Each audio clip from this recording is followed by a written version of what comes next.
Hey everybody, I'm just going to start this video here just with a little disclaimer. You know, if you're in a mood where you're feeling really heavy and maybe you're not in the mood for any kind of just especially wacky nursing sense of humor, this may not be the video for you, at least right now. When you're more open to it, watch it when you're more open to it. But I certainly, with all the delicate subjects we cover on this channel, I certainly don't want to set anything off at the wrong time, and I certainly don't ever want to offend anybody. I am a nurse and have been a nurse for a very long time, so yes, my sense of humor is a little bit quirky, especially because I've worked with a lot of death and dying type of stuff, and I've seen just a lot of stuff, even the ICU and stuff like that. It's just the way it is. So my context for things, my reference point for things is a little bit different sometimes, and I really don't want to offend anybody. So if it's not your mood today, go ahead and skip it, maybe come back to it later, because I think you may be able to glean something from it. I really hope. And if not, if you're sticking with me, let's talk about this today. Let's talk about events, the meaning of them, and whether or not we have to take everything so seriously. Let's get into it. So thanks for joining me today. I'm Abigail. I'm here to normalize these conversations and education about death and dying because I really want to make sure we all die better at the end of life. I'm sure you do too. So let's get into this topic today. So in general, I'm just talking about kind of the seriousness of all of this, even the real kind of big deals in life like serious illness and death. So this came to me in an interesting instance, and that might be a little too much information, but I will spare you. I just got back from my physician visit here in Germany, where we moved here in February of 2023. So I've been here for kind of almost a year, sort of like 9 months. And, from the States, be here for another couple of years, then be moving back. And so I was in my doctor's office, and so we walked into the room, the exam room, and, she said, please remove these articles of clothing. Shouldn't say it like that, but she said, please remove this clothing. And so, and she stayed in the room, and her first thing the first thing after she told me to remove this article of clothing, she said, here in Germany, we're comfortable being naked.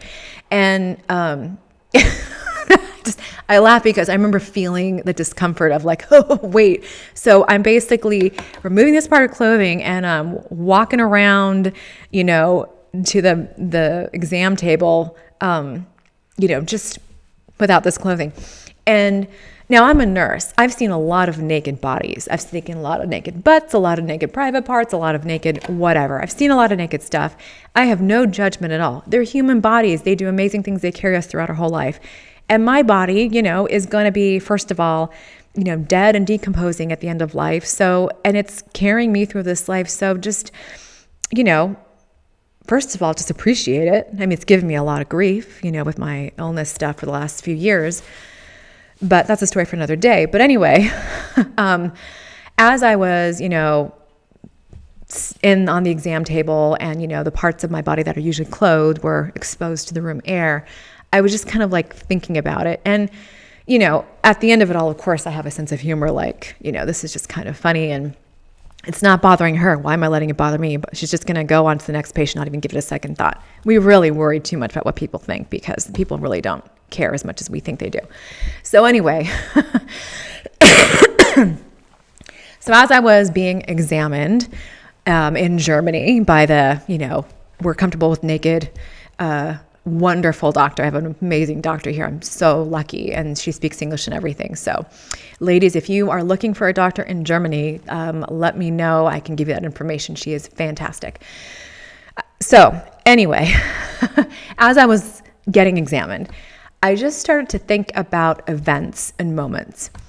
And events and moments, we look at events and moments and we put them in buckets. I talk in another video about how our brain likes to make sense of things that happen in our environment, right? Events and moments and many other things, sensations, whatever it is, and it likes to put it in buckets. And this is a normal thing. It's a good thing. It's your brain's working. That's good. And we like to put things in, positive buckets and negative buckets and icky bucket or whatever. So we like to put it in buckets. And for the simplicity of this, point that I'm trying to make, I'm just going to use positive and negative, good or bad. And we like those types of buckets. It just helps us feel, it helps our nervous system, helps our brain to compartmentalize things, and then, makes everything more organized in our little world, all these little worlds that we have that, are so unique and different to us, but we still like to we still like to organize our environment. So anyway, we like to put things in positive and negative. But when you look at the event itself, just, the events that happen, me being examined, for example, or, being, I don't know, in a certain other event or moment, whatever it may be that you're experiencing, the event itself has no charge. It's elementary neutral. It's a neutral thing. It's an event. Simple as that. An event, a moment is an event and a moment. Where it gets the good and bad, where it gets all that is from us assigning it meaning, right? So we're assigning these events, these experiences that occur for us, to us, however you want to say it, depending on what, sphere you come from. And that's totally fine. We accept everybody and all people here. We love it all, right? We assign it meaning. So we assign it the meaning of, let's put it in the positive bucket. Let's put it in the negative bucket. Let's put it in the icky bucket. Let's put it in the sticky bucket, whatever it may be. We assign the meaning. So my whole spiel here is, so we assign it meaning. So do we have to always, for serious things, especially when we talk about end of life and death and things like that, does it always have to be so serious? This is just a question. I am not certainly telling you, oh, your loved one's dying. Well, just lighten up. That's not what I'm saying. Please, that's not what I'm saying. And I just don't want to offend anybody or get somebody at the wrong time, especially when if they're dealing with a really tough, challenging situation, okay? I'm very sensitive to that, okay? And take it from me too, be very clear, as a person who has been fighting for her life the last few years, 2020, especially through the beginning of this year. I'm much better now. I'm dealing with another thing. I have to have surgery and all that kind of stuff. Okay. But I was told, a few years ago that I wouldn't live to see the age of 50. I'm 43. That's 7 years from now. Okay. So I'm, and I've dealt with some other serious shit in my life, like all of us have. So I am very sensitive to the challenging stuff in life. Okay. But do we have to take it all so seriously? That is just a question. Are we able to assign these moments? Are we able to assign these different type of experiences with a different little bucket? Just a thought. So how do you apply this to yourself? Well, I would say if you find the humor in a situation, that is really nice. You're really lucky.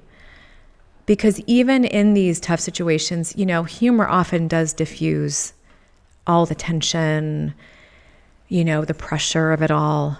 Because so much of it, in so many of these challenging cases, or situations at end of life with serious illness and death and things like that. And even I'm assigning, this by saying challenging cases, all that kind of stuff. All of these types of experiences are overwhelming for us. So if we have an opportunity to have a sense of humor about it and it helps us through, and maybe you laugh and you connect with another loved one about it, there is a beautiful moment right there where you can connect more. You can, have an intimate moment. And I'm not talking about physical intimacy. I'm talking about, emotional intimacy, mental, spiritual, religious, whatever it may be for you and that person or just yourself. So this is just posing something to think about, explore maybe, and maybe just be a little open to. And what I also need to say is if this is eliciting anger, irritation, maybe my voice is just irritating to you, I don't know. But if you stuck it this far and this is starting to elicit some kind of anger, remember what I said about anger. If you've seen my other videos at all, anger is a secondary emotion, and there are other emotions beneath that, behind it, that we actually need to address.